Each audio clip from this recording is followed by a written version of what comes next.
Oke, halo teman-teman semuanya, selamat datang di podcast Ngobrol Santai Pendidikan. Nah, saya Alivia bersama 4 rekan saya akan jadi teman-teman ngobrol buat kalian semua hari ini nih ya. Seperti biasa, kita bakal bahas hal-hal menarik tentang dunia pendidikan dengan santai, ringan, tetapi penuh makna. Nah, kali ini kita akan ngobrol mengenai bagaimana sih konsep where to atau sebuah cara cerdas buat bikin perencanaan pembelajaran kamu nggak cuma terstruktur tapi juga bikin siswa lebih paham dan enjoy dalam belajar.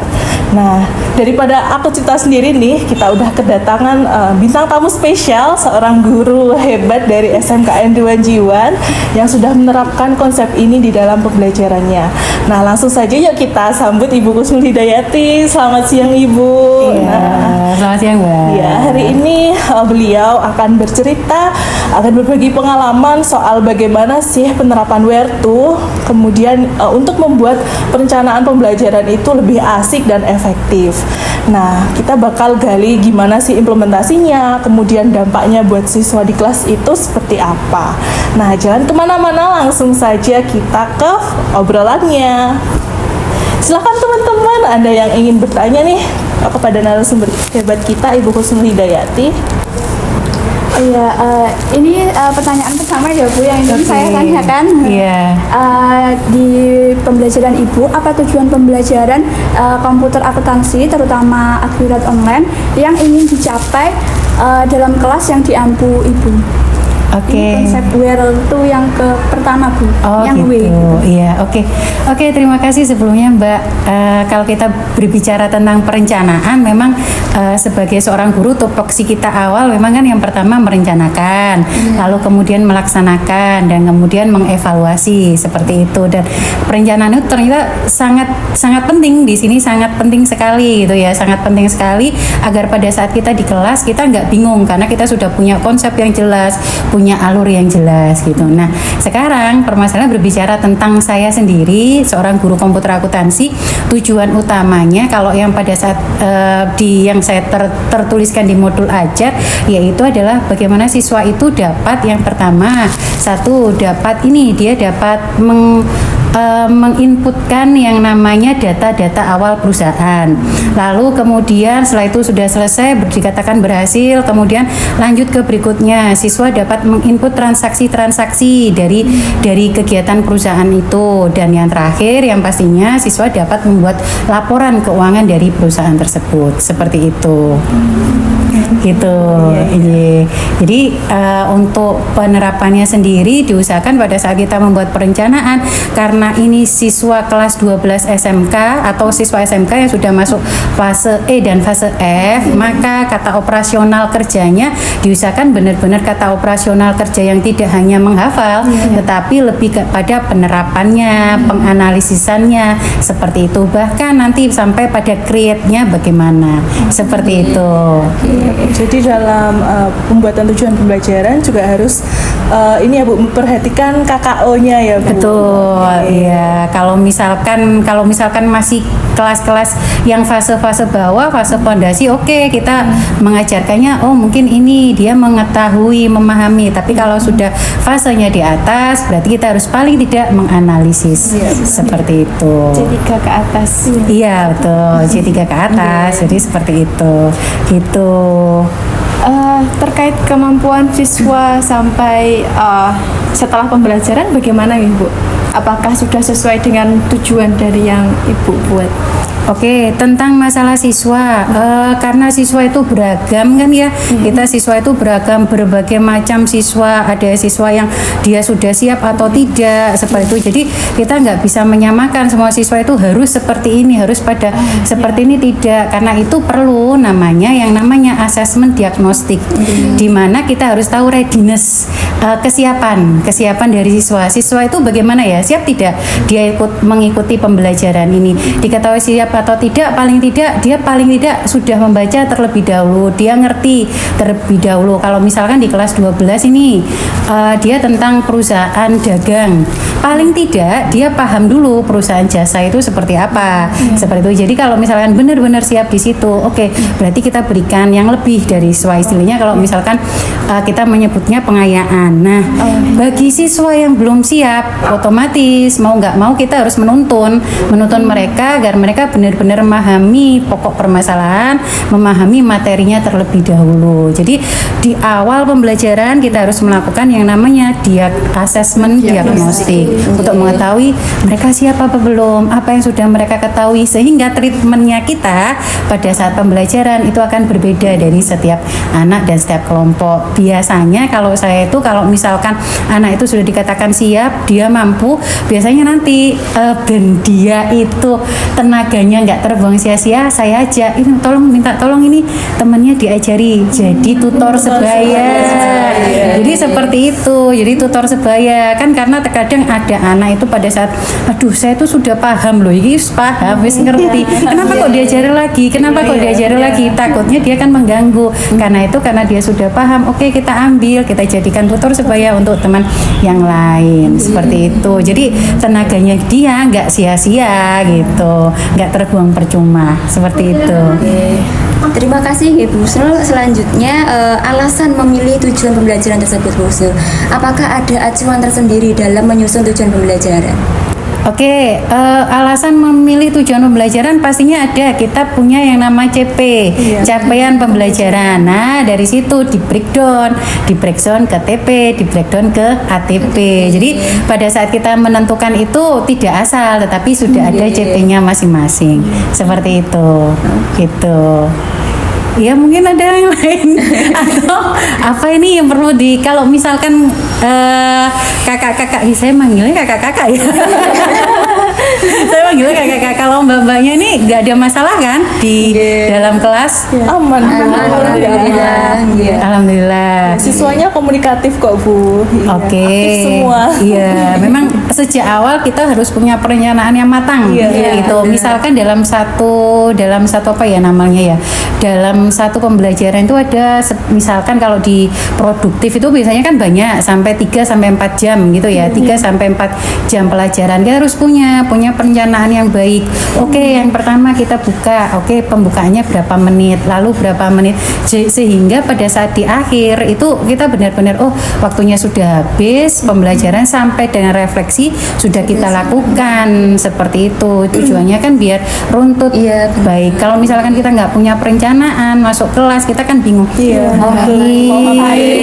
Masuk dikasih soal, terus saya menerangkan, terus saya kan ya nggak mungkin juga. Tapi kalau kita punya perencanaan yang pas, lalu kemudian model pembelajarannya juga pas, sesuai, metodenya juga bagus, saya rasa kalau misalkan di dalam kelas itu sudah akan mengalir dengan sendirinya gitu. Seperti itu. Jadi perencanaan baik, kemudian metode dan lain sebagainya juga sesuai. Oke, saya rasa itu insya Allah di dalam kelas, kalau bagi kakak-kakaknya ini yang mungkin masih baru, mungkin insya Allah akan berjalan lancar, seperti itu. Jadi di UBD itu terdapat aspek pemahaman. Karena pemahamannya ada 6 aspek. Aspeknya itu yang pertama ada penjelasan, penafsiran, penerapan, perspektif, berempati, dan pengetahuan diri. Nah, menurut Ibu sendiri dari 6 aspek ini yang kira-kira paling penting untuk dikuasai peserta didik itu yang aspek mana Bu? Oke. Kalau dari 6 aspek itu saya rasa semuanya kalau bisa kita memberikan semuanya kepada peserta didik.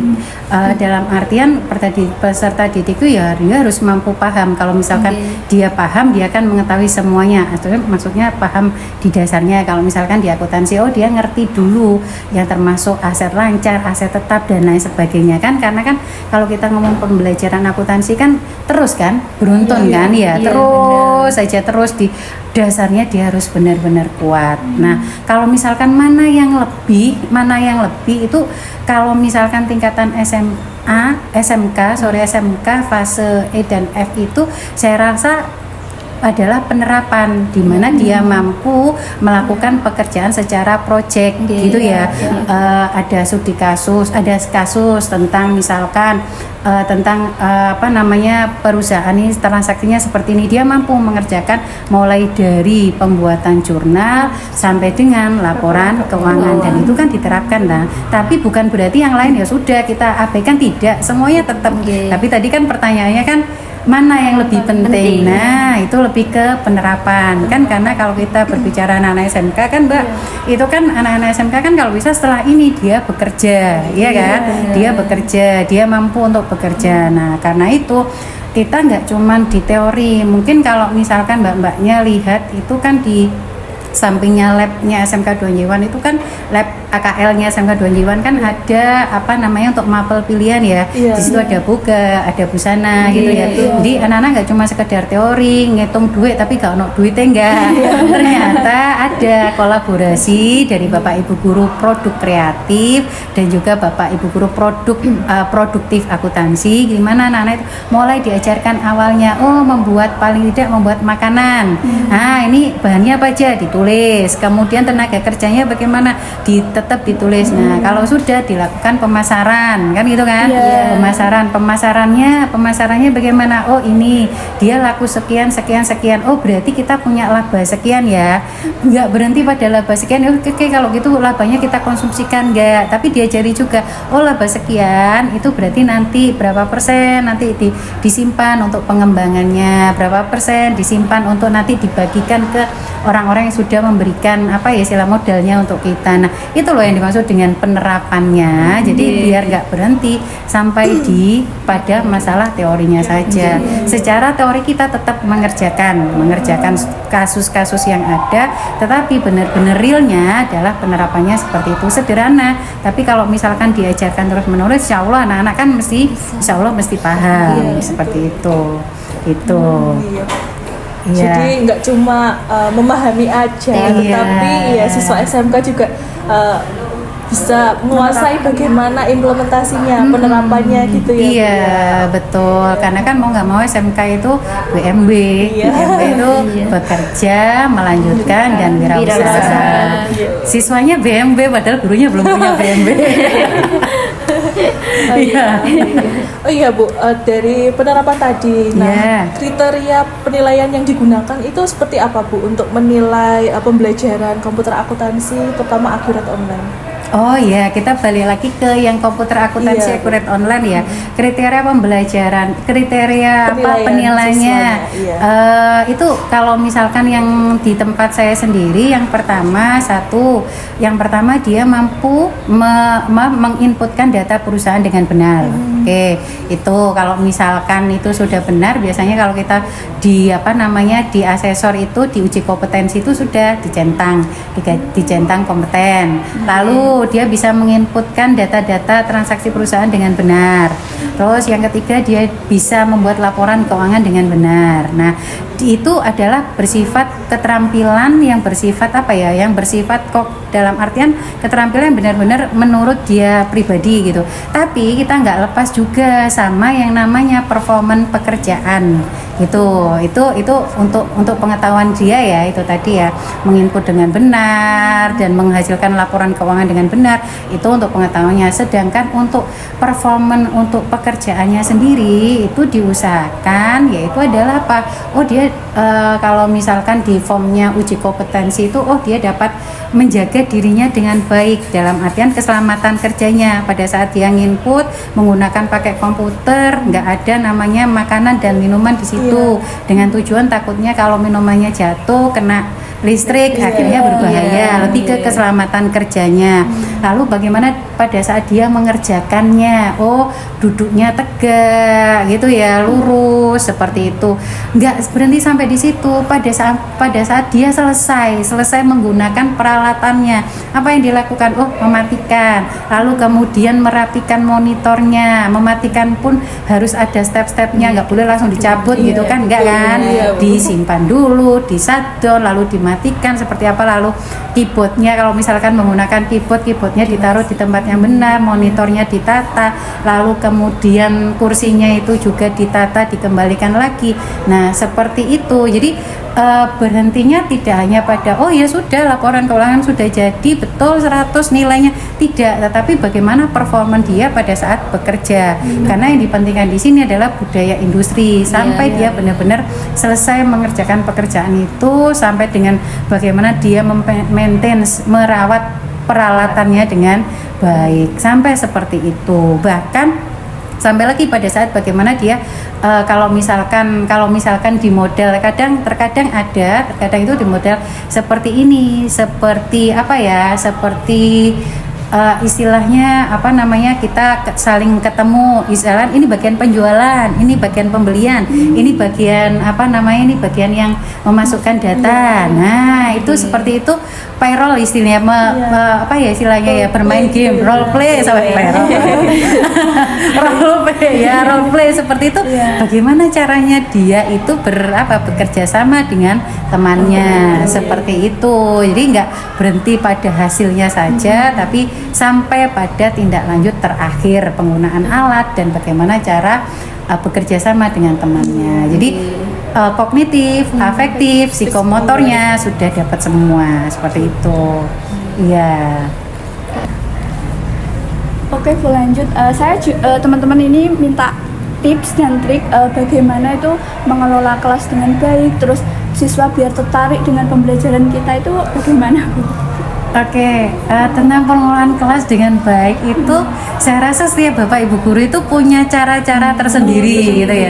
Kalau dulu banget saya belum apa ya istilahnya, karena anak-anak sekarang itu ya, anak Gen Z itu seperti itu, dalam artian nggak boleh disamakan pada saat saya sekolah dulu. Saya sekolah dulu gurunya swangar. Sama sih Bu. Gurunya swangar ya, dalam artian kan harus seperti ini, nulis harus tegak, ngadep. Waktu itu belum ada komputer ya, ada tapi nggak satu PC itu buat 2 anak gitu. Lalu saya harus mengajar ke tempat yang berbeda, di mana saya harus ketemu anak-anak yang zaman sekarang yang sudah seperti ini, jadi nggak boleh saya samakan. Dan ternyata setiap kelas itu ndak sama, jadi pada saat saya mau mengelola kelas menggunakan treatment A, waktu saya gunakan di kelas B menggunakan treatment yang sama, itu ternyata berbeda. Berarti paling tidak kita harus tahu karakteristik peserta didik kita masing-masing gitu, paling tidak seperti itu. Dan mau nggak mau ya caranya adalah dengan cara apa, pada saat pembelajaran kita jalan gitu, ada nggak yang perlu dibantu, ada nggak yang seperti itu. Jadi sebelum pembelajaran pun paling tidak kita harus kenal dengan anak-anaknya terlebih dahulu. Itu ya diusahakan pada saat pembelajaran itu nggak langsung dibuka saya pembelajaran, dibuka lagi komputernya dilanjutkan, nggak seperti itu. Paling tidak dikasih persepsi, motivasi gitu ya, apalagi anak-anak sekarang kan persepsi, motivasinya benar-benar dibutuhkan gitu ya, etikanya seperti apa, di asesmen diagnostisnya bagaimana kan gitu. Dari situ kita kenal, lalu kemudian kita lanjutkan, kita beri pembelajaran. Lalu jangan lupa sekarang itu kan banyak nih aplikasi games itu yang banyak itu. Nah, bisa digunakan salah satunya itu, bisa pakai Word Wall, bisa pakai Kahoot ya kan, bisa pakai Quizizz ya kan. Jadi pada saat anak-anak itu mulai jenuh, oke ya udah yuk kita game dulu kan gitu kan, kita games dulu. Nah gitu masuk kan akhirnya, lalu kemudian atau udah kita belum sempat membuat games yang ada di aplikasi itu, oke sederhana saja, ice breaking sederhana saja, ngajak mereka tepuk tangan, ngajak mereka apa, paling tidak yang tadinya mereka itu sudah penat dengan pekerjaannya, akhirnya lebih fresh lagi, kembali lagi. Dan yang penting kita jadi guru nggak usah terlalu banyak ceramah, banyak ngobrol gitu ya. banyak kita harus gini enggak juga ya. Paling tidak kalau misalkan ada siswa yang bisa ya sudah kita pakai aja siswa itu untuk ngajari. Emang enak kan tenaga kita ya enggak maksudnya tenaga kita ya enggak keluar kan gitu kan. Itu siswa yang mengajari, karena terkadang itu ada siswa juga sing kalau misalkan sama gurunya dia enggak ngerti, tambah sama temennya dia paham gitu. Tadi yang sebelumnya saya sebut tentang tutor sebaya. Dan itu ternyata treatment ini beda-beda di setiap kelas gitu. Jadi yang paling penting kita harus paham dulu karakteristiknya anak seperti apa, seperti itu. Terkait dengan situasi Ibu, Iya. kan pasti di kelas itu ada saatnya mereka ngantuk, apalagi pas waktu ceramah, Iya. itu kan pasti ada aja yang anggap, ada aja yang kehilangan fokus. Kalau situasi seperti apa ya Bu yang bisa membuat peserta didik itu tertarik, semangat gitu Bu? Yang pastinya seperti yang saya sampaikan tadi, pada saat mereka benar-benar suntuk ya sudah kita kasih ice breaking. Makanya di sini perlu adanya media pembelajaran yang menarik, gitu kan? Tadi kan pada saat kita belajar tupoksinya guru kan bikin perencanaan, pelaksanaan. Nah pelaksanaan kalau bisa nggak cuma sekedar oh ya ngajar titik, enggak. Tapi di dalam pelaksanaan kita buat media pembelajaran yang menarik, media pembelajaran yang menarik bagi siswa, entah itu pakai game, entah itu pakai video, entah itu pakai apa, yang penting menarik. Jadi nggak apa ya istilahnya ya, nggak membosankan. Tapi alhamdulillah karena saya ngajar komputer akuntansi di mana anak-anak sudah pegang device sendiri-sendiri, sudah pegang peralatan sendiri-sendiri, ya sudah mereka kan akhirnya fokus. Yang kan jadi susah itu pada saat di dalam kelas gitu ya. Makanya mau nggak mau datang itu ya sudah kita harus punya apa ya istilah perencanaan yang benar-benar matang gitu ya. Oh biar nggak sekedar melihat papan tulis, oh nggak sekedar ini, oh kita bisa kok memanfaatkan HP smartphone mereka buat buat pembelajaran ya kan. Sekarang kan sudah banyak aplikasi-aplikasi yang bisa pakai menggunakan HP kan gitu kan.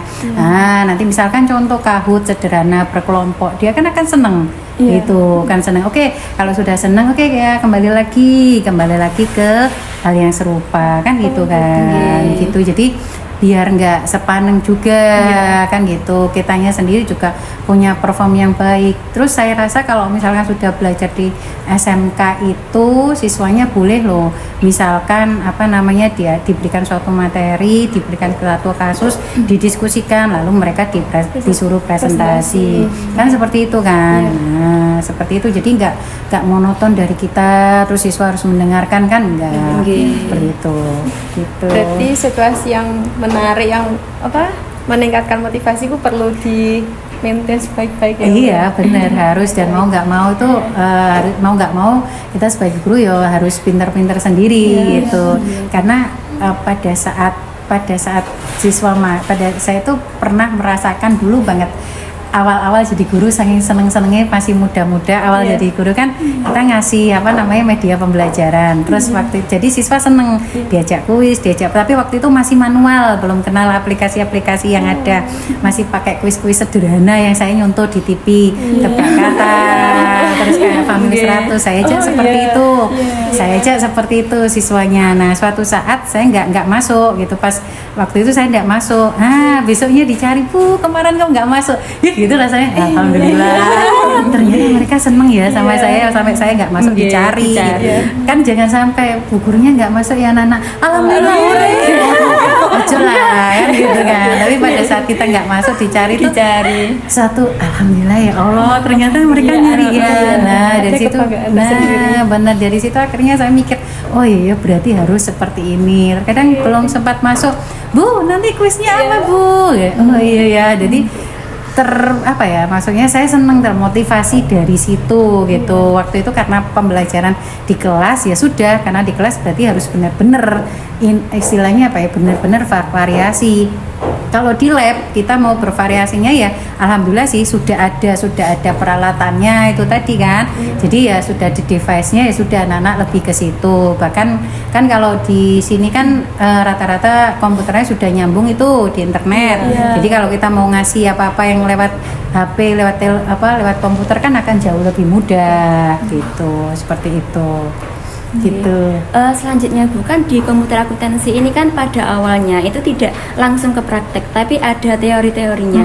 Nah, pada saat menyampaikan teori tersebut, gimana caranya agar peserta didik ini tertarik? Dan misal banyak yang bertanya, lebih banyak tahu tentang hal-hal tentang komputer akuntansi itu bagaimana, seperti itu. Bagaimana caranya Bu? Lebih ke teorinya. Oh gitu. Kalau lebih ke teorinya paling kita gini ya. Memang ada sih teorinya, tapi teorinya nggak saya jelaskan dengan ceramah karena teorinya sendiri itu sudah ada di di device-nya masing-masing. Contoh ya, contoh kayak Accurate Online. Pada saat saya ngobrol, anak-anak ini data umum perusahaannya ya, caranya gimana? Nggak awang-awang ya sudah, dia kan pakai itu. Itu loh simbolnya seperti ini. Kalau kamu mau ngeklik penjualan, simbolnya sudah berarti benar-benar nampak gitu. Jadi kalau di komputer akuntansi itu nggak sesulit yang kita bayangkan. Nah mungkin kalau untuk pembelajaran yang lain, contoh sederhana seperti akuntansi lembaga atau akuntansi pemerintahan. Nah itu kan kita harus benar-benar ngajari teorinya dengan baik. Bahkan kita harus nyari akuntansi pemerintahan seperti apa ya, contoh laporannya harus bagaimana. Kita ngajari mulai dari desa dulu, lalu kemudian dari dinas-dinas. Nah itu yang mungkin agak sulit gitu. Kalau saya sendiri sih alhamdulillah karena komputer akuntansi ya sudah, teorinya kita belajarnya dari situ. Lebih mengenalkan pada menu-menunya saja seperti itu gitu. Jadi kalau buat yang ngajar-ngajar di kelas ya sudah lebih banyak diperbanyak medianya, diperbanyak variasi pengajarannya gitu. Karena kalau di kelas kan seperti itu, kita harus benar-benar bikin anak nggak ngantuk seperti kalau di kelas seperti itu. Iya. Lalu Bu, ketika dalam proses pembelajaran, contohnya ini komputer akuntansi sudah masuk di mana materinya terasa sulit bagi peserta didik. Nah, kira-kira apa yang bisa Ibu lakukan agar semangat mereka belajarnya tetap ada Bu, ketika mereka udah di fase materinya sulit nih? Oke, pada saat materi sulit ya nggak mau saya harus menerangkan satu persatu ya, dalam artian ini input awalnya kamu input di sini, klik kan gitu kan. Nah nggak berhenti di situ, saya sebagai seorang guru juga harus membuatkan modulnya, tutorialnya. Nah tutorialnya biasanya saya buat dua macam. Satu tutorial dalam bentuk buku PDF gitu ya, satu lagi tutorial dalam bentuk video. Dengan tujuan terkadang itu kan ada itu anak sing aduh Bu, kalau misalkan pakai video saya belum mengikuti Bu, enak pakai buku aja.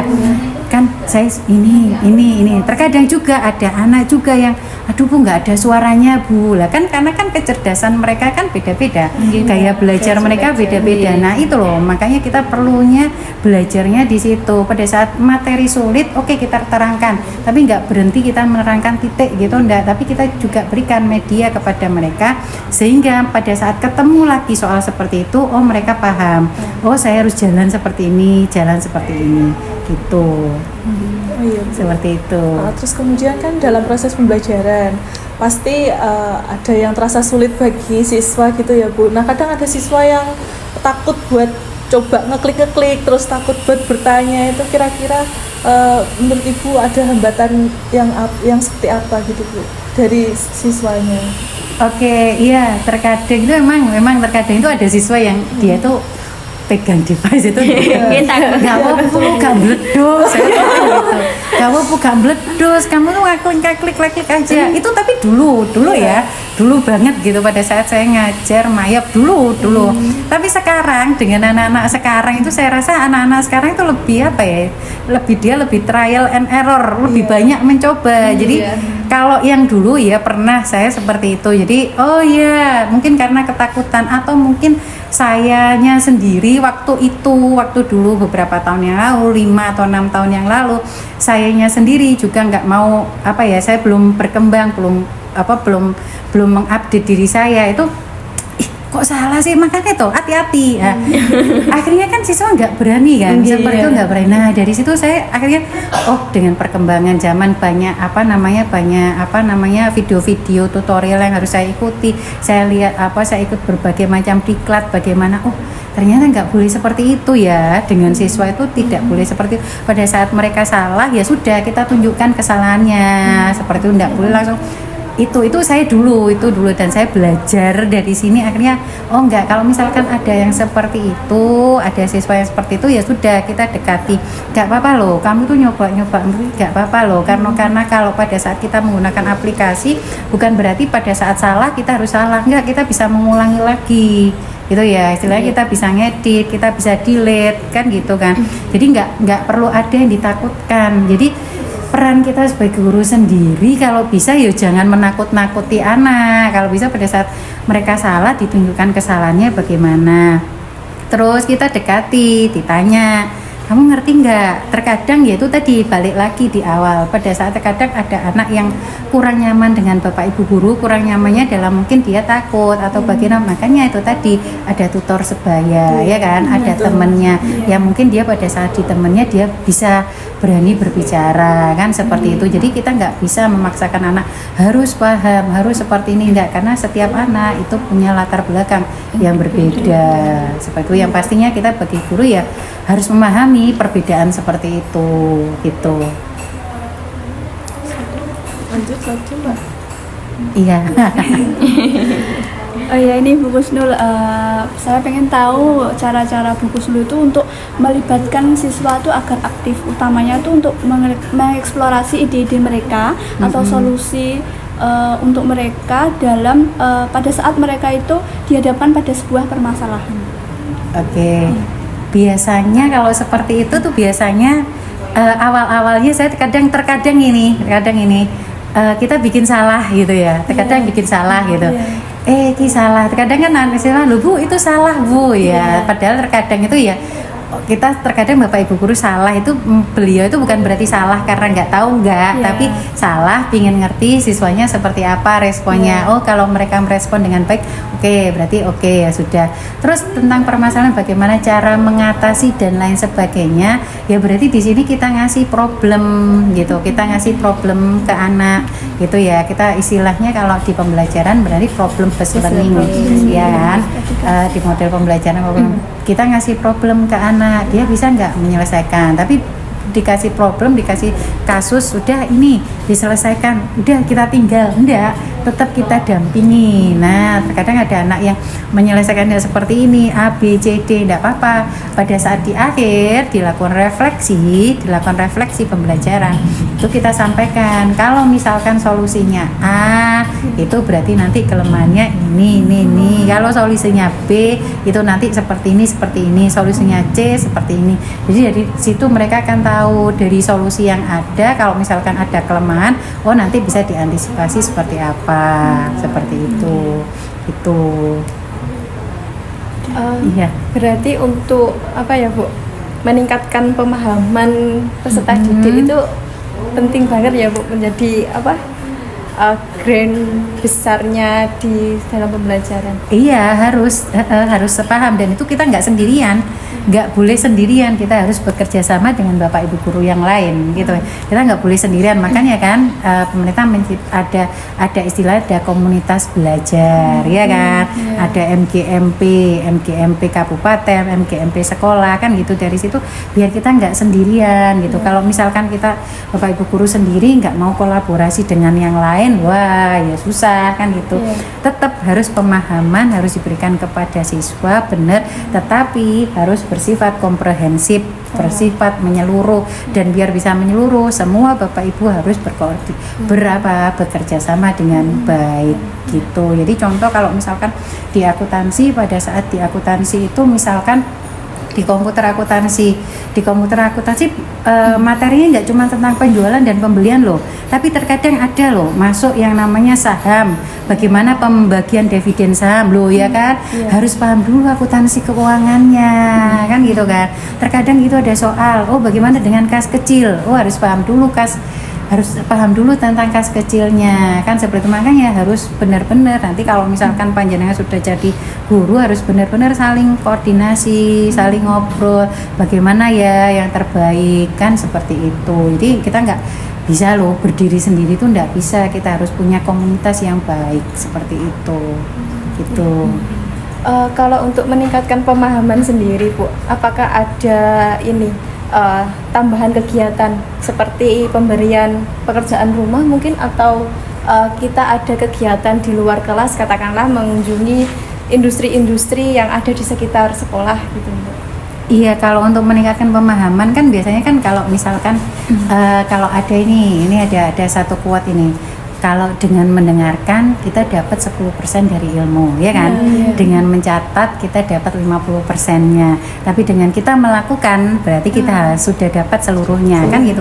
Makanya nggak hanya di kelas saja, tetapi juga di luar kelas. Itu tadi tidak hanya untuk pelajaran komputer akuntansi saja, tapi semuanya. Yang tadi udah saya ceritakan. Oh, siswa itu diajak loh, mulai dari menciptakan barang, dia menjual, memasarkan, sampai bagaimana kalau dia dapat laba secara real kan, berhubungan dengan guru produk kreatif dan kewirausahaan. Nah, dia kan benar-benar melakukan kan di situ. Nah, karena dia melakukan, oh dia paham, oh iya ya ternyata seperti ini. Jadi nggak hanya pada di dalam kelas kita ngajar, tapi juga di luar kelas bagaimana kita memahamkan dalam kehidupan sehari-hari. Makanya itu tadi kembali lagi sebagai seorang guru nggak bisa sendirian, harus berhubungan dengan guru yang lain, punya komunitas belajar yang baik, saling ngobrol, terus saling sharing gitu, sharing hal-hal yang penting gitu, seperti itu. Ya nggak apa-apa sih, terkadang pada saat jadi guru ngobrol receh-receh, masa opo gitu ya, tapi ya secukupnya. Tapi ada hal yang penting yang perlu diobrolkan, cari solusi bersama-sama. Kadang kan kita punya ini MGMPS, musyawarah guru mata pelajaran yang ada di sekolah gitu. Biasanya kita ngumpul bareng-bareng menyelesaikan satu masalah gitu.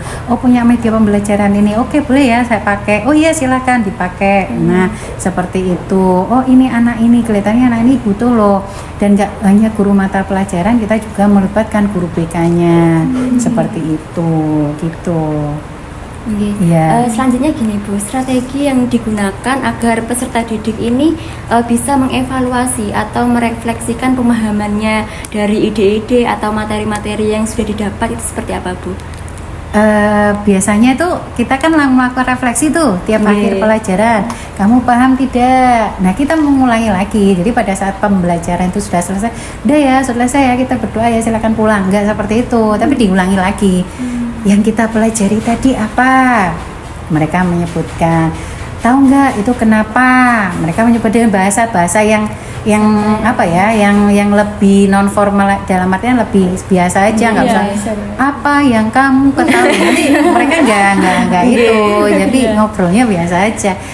Tahu nggak tadi kita belajar apa? Seneng nggak itu tadi? Ya apa ya lah, direfleksikan tiap kali pertemuan, selalu direfleksikan seperti itu. Akhirnya mereka, oh iya ya tak pelajari seperti ini, seperti itu. Dan di akhir makanya perlu adanya apa ya, yang terakhir biasanya ada post test dengan tujuan kamu paham nggak itu, atau biasanya nggak di akhir pelajaran atau pada satu materi sudah selesai kan. Kadang materi itu selesainya nggak satu kali pertemuan tuh, 2 atau 3 kali pertemuan. Di akhir materi itu selesai, kita lakukan post test. Nah, oh ya akhirnya seperti ini gitu. Iya, jadi seperti penting itu. Banget ya Bu refleksi dan evaluasi ini. Bener, nggak cuman buat siswa, kita Bapak Ibu guru juga melakukan refleksi loh. Kadang pada saat kita selesai di akhir semester pembelajaran, selalu kita bikin refleksi seperti apa.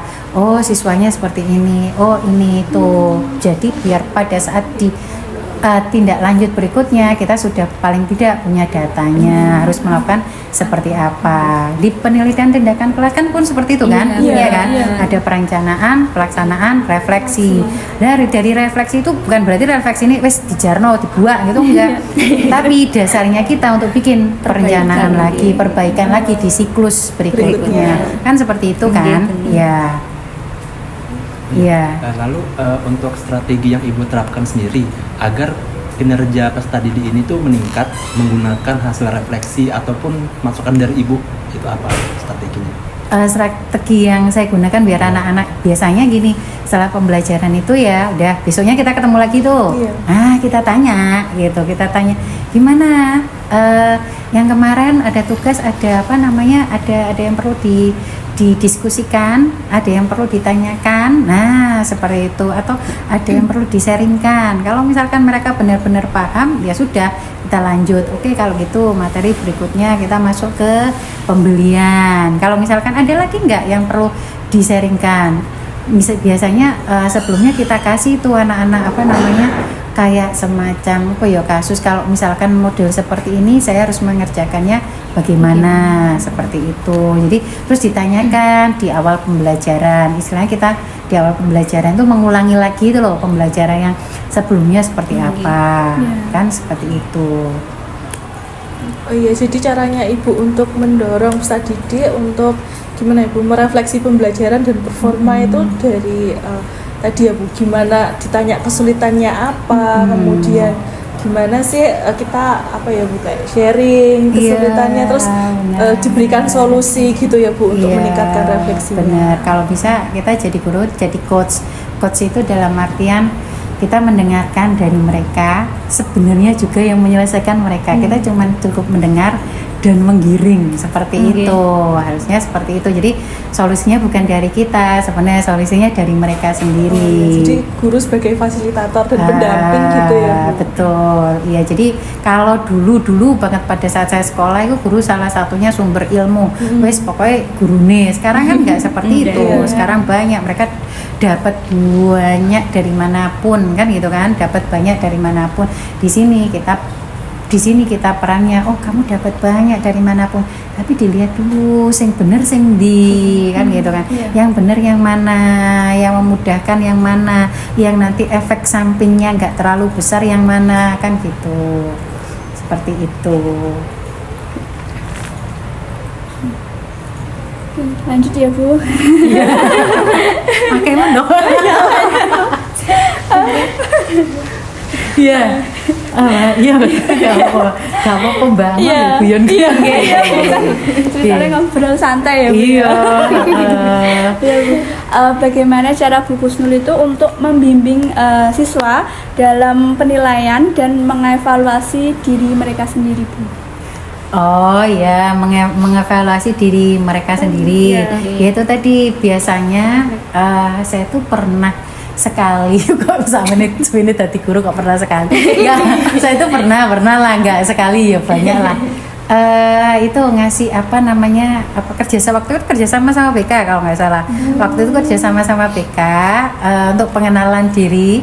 Saya tanya ke BK, Bu, ini kalau misalkan untuk buat ini pertanyaannya apa ya yang kira-kira yang bisa untuk pengenalan diri mereka, kan saya kan karena kan mereka punya Bapak Ibu guru BK kan punya ilmunya kan, sedangkan saya kan nggak punya ilmunya seperti itu.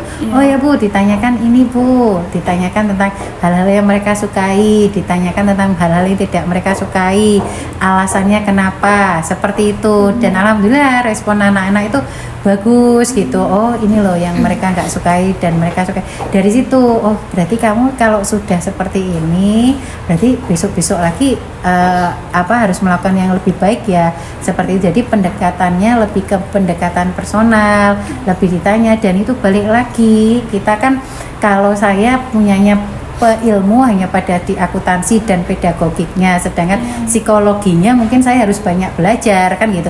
Karena itu harus kerjasama dengan Bapak Ibu guru BK yang benar-benar paham psikologi siswa. Jadi apa ya istilahnya penanganan ke anak itu akan lebih pas gitu, ngasih obatnya itu akan lebih pas gitu, seperti itu. Jadi harus kolaborasi ya Bu? Benar, harus kolaborasi dengan siapapun itu, harus. Salah satu bentuk asesmen itu kan ada asesmen untuk menilai diri sendiri ya Bu. Jadi peserta didik diminta untuk menilai dirinya sendiri, mana yang menjadi kelebihannya, mana yang menjadi kekurangannya. Ya. Bagaimana kita itu sebagai guru mengajak mereka buat menilai diri sendiri gitu Bu? Yes, kita sering-sering aja buat angket gitu. Gitu tadi yang saya ceritakan tadi, kerjasama sama BK dengan bahasa BK yang bagus seperti itu. Nah, kita buat angket di share di setiap akhir pembelajaran, atau sekarang itu kan banyak itu aplikasi-aplikasi yang banyak kayak Mentimeter gitu. Misalkan kita bikin tulisan aja, apa yang bikin kamu seneng, kan nggak kelihatan kan di situ siapa yang siapa yang ngirim kan nggak kelihatan langsung.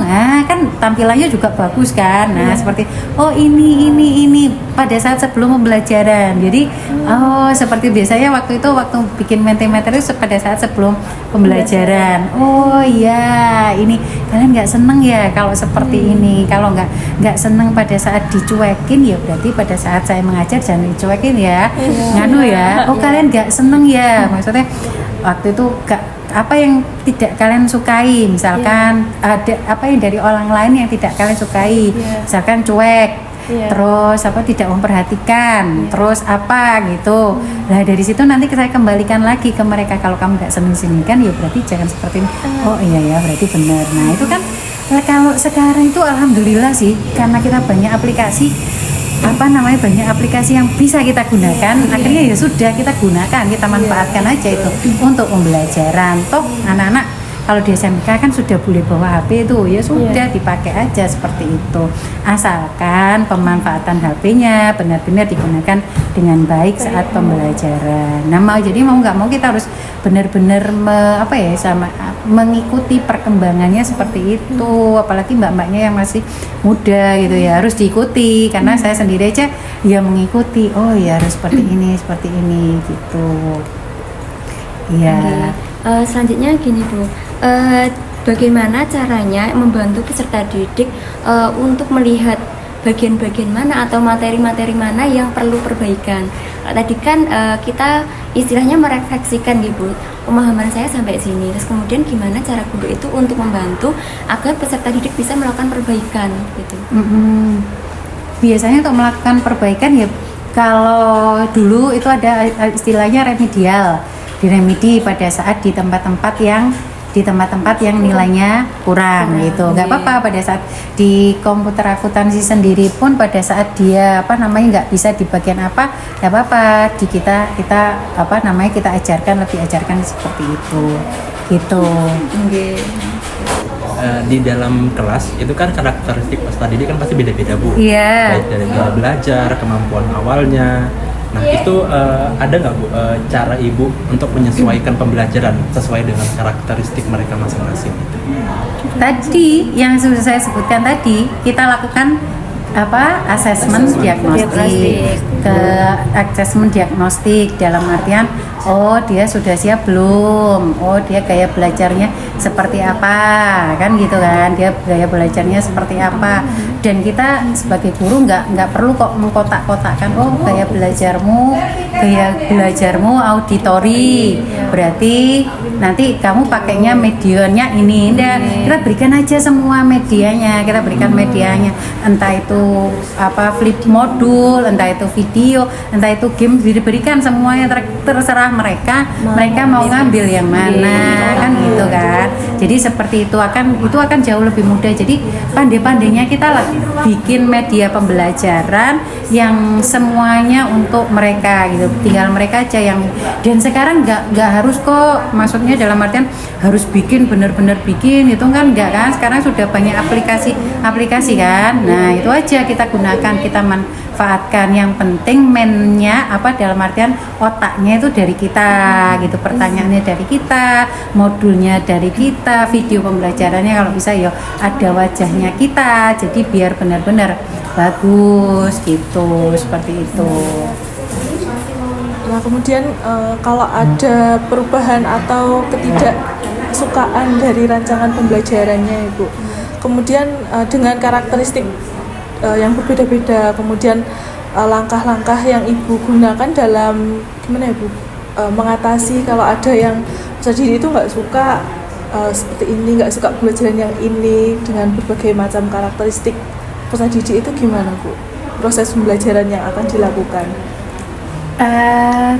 Kalau seperti itu pada saat peserta didik nggak suka atau bagaimana, mungkin gini, kalau misalkan nggak suka itu, kalau di SMK kan karena kita ngajar SMK ya, balik lagi anak-anak SMK itu kan dia sudah bisa berpikir mana yang baik, mana yang buruk gitu ya. Dan saya rasa mereka juga sudah diajari etika dengan baik. Pada saat dia tidak suka pada pembelajaran tersebut, saya rasa mereka nggak akan melakukan hal apapun. Paling tidak biasanya hasil belajar mereka akan menurun gitu kan. Nah baru kemudian kita dekati kenapa nggak seperti itu, atau paling tidak mereka akan diem aja, nggak apa namanya istilahnya nggak aktif. Nah itu baru kita dekati gitu, seperti itu. Makanya kan ada diagnostik awalnya seperti apa kan. Terkadang itu mereka nggak suka bukan berarti tidak suka dengan pembelajaran atau tidak suka karena apa, karena mungkin ada problem yang harus diselesaikan dan sama anak-anak dibawa di kelas itu permasalahannya. Faktor dari luar juga ada ya, Bu. Betul, karena itu balik lagi kerjasama kan dengan Bapak Ibu guru BK, disiapkan dulu anaknya. Kalau anaknya benar-benar siap baru beda kan. Pada saat kita ngajar di TK kan gak suka anaknya teriak-teriak, lari-lari kan gitu kan. Di SMK nggak seperti itu. Pada saat mereka nggak suka, paling dia nggak akan teriak-teriak, dia kan benar-benar diem, dia nggak mau melakukan hal apapun. Ya sudah, itu berarti catatan buat kita. Ya udah, berarti harus kita selesaikan apa yang harus diselesaikan. Kalau misalkan kita nggak bisa bantu, mungkin Bapak Ibu guru BK bisa bantu, wali kelas bisa bantu, seperti itu. Oh iya Bu, kemudian untuk pengalaman belajar nih, Bu Kusum kan udah mengajar bertahun-tahun kan. Pengalaman belajar seperti apa yang paling efektif untuk peserta didik, Bu?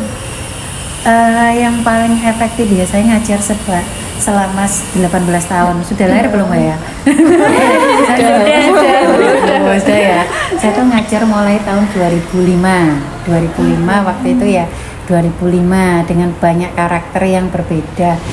Yang paling efektif itu adalah pada saat kita benar-benar melakukan pendekatan yang baik terhadap siswa.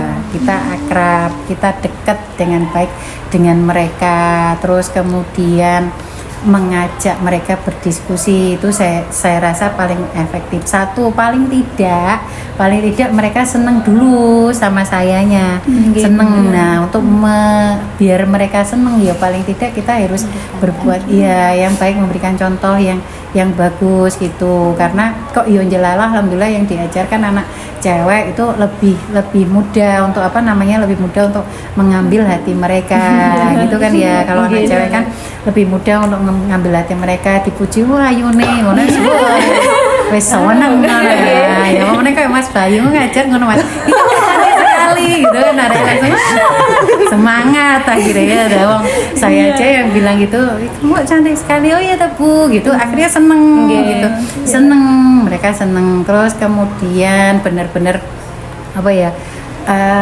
istilahnya ya komunikasi yang baik gitu.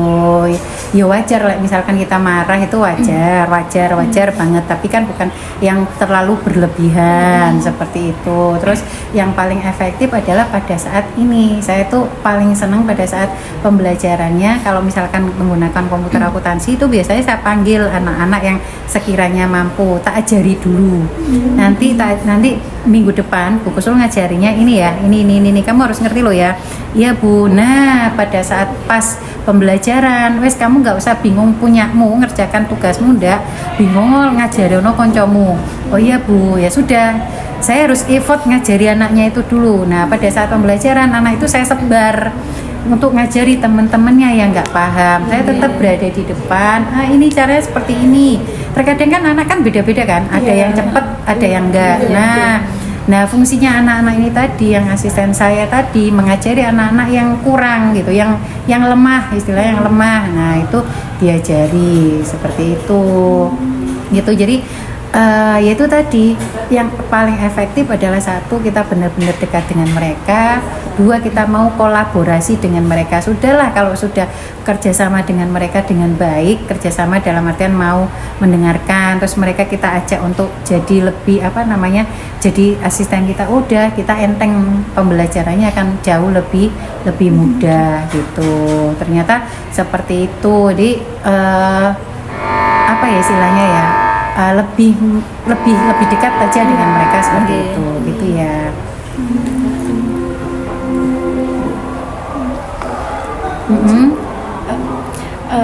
Baik Ibu, berbicara mengenai akuntansi ya Bu ya, pasti ada akuntansi itu nama-nama akunnya kan hampir mirip tapi kan tentunya beda ya Bu. Terkadang itu peserta didik salah persepsi gitu Bu. Katakanlah kayak beban dibayar di muka itu kan berbeda dengan beban yang masih harus dibayar, ya kan betul. berbeda. Bagaimana kita sebagai guru, sebagai pendidik itu untuk mengurangi kesalahpahaman dalam perspektif itu sendiri? Oke, kalau seperti itu berarti ya itu sering, karena itu makanya kita tadi bilang dasar akuntansinya harus benar-benar gitu ya. Dasar akuntansinya benar-benar. Saya dulu pernah mengajar di pengantar akuntansi yang dasar. Benar-benar harus ditekankan itu, karena pada saat saya menekankan itu dengan baik, terus melanjutkan ke berikutnya akan jauh lebih mudah. Nah, permasalahannya harus seperti apa? Kalau seperti ini, berarti kita sesuaikan dengan kehidupan sehari-hari, dengan bahasa yang mudah dengan kehidupan sehari-hari. Nah, kalau misalkan bahasa mudah dalam kehidupan sehari-hari yang mudah untuk dicerna oleh mereka, akhirnya mereka akan lebih paham untuk seperti itu. Karena saya merasakan sendiri dulu pernah waktu itu, kalau dasar pengantar akuntansi waktu dasar saya ngajarnya cuma sekali waktu itu. Terus kemudian saya beralih ke yang tingkatan atas, yang akuntansi perusahaan dagang. Pada saat saya ngajar akuntansi perusahaan dagang dan anak-anak kuat di dasarnya, langsung enak ngajarnya, langsung wes cepet gitu tanpa harus mengulangi lagi. Pernah itu kejadian di masa pandemi ya, maklum ya waktu itu pandemi kan, tahun 2021 lah, 2021, di mana anak kelas 10 waktu itu dia nggak pernah ketemu bapak ibu gurunya, ya kan. Di kelas 11 langsung dapat pembelajaran secara daring, langsung di kelas 11 saya yang ngajar di akuntansi perusahaan dagang. Rasanya harus mengulangi lagi kan, itu kan harus mengulangi lagi. Ya Allah, ini kan padahal pelajaran kelas 10. Iya sih, kelas 10 hanya sekedar dia hanya membaca, itu pun kalau dibaca kan gitu kan. Itu pun kalau dibaca oleh mereka, dia kan harus seperti ini. Oh iya ya sudah. Itu makanya pada saat teman-teman yang ngajar di dasar itu benar-benar harus memahamkan seperti itu, dan caranya pakai istilah-istilah yang kita kaitkan dengan kehidupan sehari-hari seperti itu. Guys, terakhir Bu niki. Kita masuk ke pertanyaan terakhir. Bagaimana caranya Bu Husnul ini mengatur urutan kegiatan agar lebih efektif dan menarik bagi siswa gitu? Urutan kegiatan pada saat pembelajaran. Benar. Oke, urutan pembelajaran yang pastinya ya itu kan, kalau kita lihat di rancangannya kita, di modul ajarnya kita itu kan, yang pertama kita kan harus melakukan salam dulu ya kan, rancangan gitu kan, salam, terus habis itu doa, terus habis itu persepsi, motivasi, terus mengingatkan pembelajaran yang lalu gitu. Atau pada saat persepsi dan motivasi itu kita bisa menceritakan hal sederhana yang kita jumpai tadi, ya kan, dijumpai pada saat saya tadi di jalan, saya tadi di jalan ketemu kecelakaan, misalkan seperti itu. Nggak apa-apa, diceritakan aja yang kecelakaan ini, kalian berarti harus hati-hati ya. Dan suatu awal-awal kan mereka ya Bu ya seperti itu sudah. Atau beberapa hari yang lalu sebelum ketemu anak-anak, misalkan saya tuh kemarin ketemu alumni pas waktu saya di bank, ketemu alumni yang sekarang jadi teller. Nah, saya kaget, saya disapa, kan motivasi kan buat mereka. Itu kakak kelasmu sudah jadi alumni dan nyapa saya sampai kaget. Itu mereka kan seneng itu sudah. Kalau sudah itu sudah istilahnya hatinya sudah ke kita, ya kan, hati dan pandangnya kita, baru kita jalan ke pembelajaran. Yang kemarin apa ya? Kita harus ngulangi apa ya? Ada yang belum? Kalau yang belum dilanjutkan. Ya sudah, yang belum diulangi lagi. Yang sudah kita lanjutkan ini. Nah, seperti itu. Dan yang terakhir seperti tadi, pada saat mereka sudah suntuk, kita ini kok arasan ya, dimasukkan ice breaking, ya kan? Ice breakingnya sudah, mereka sudah seneng, balik lagi. Nah, terakhir beberapa menit sebelumnya, 15 menit lah, kira-kira 15 menit sebelum pembelajaran selesai, kita bikin kesimpulan. Yang kita pelajari tadi apa aja, mereka menyebutkan, biar mereka aja yang menyimpulkan, jangan kitanya. Kita cuman mengarahkan gitu. Kita pelajari apa, senang nggak tadi belajar itu, apa ya kira-kira kekurangannya kita belajar ini tadi, seperti itu. Kamu bisa nggak? Ya nggak bisa kamu apa? Gitu, nggak apa-apa, ditunjuk aja, langsung ditunjuk anaknya.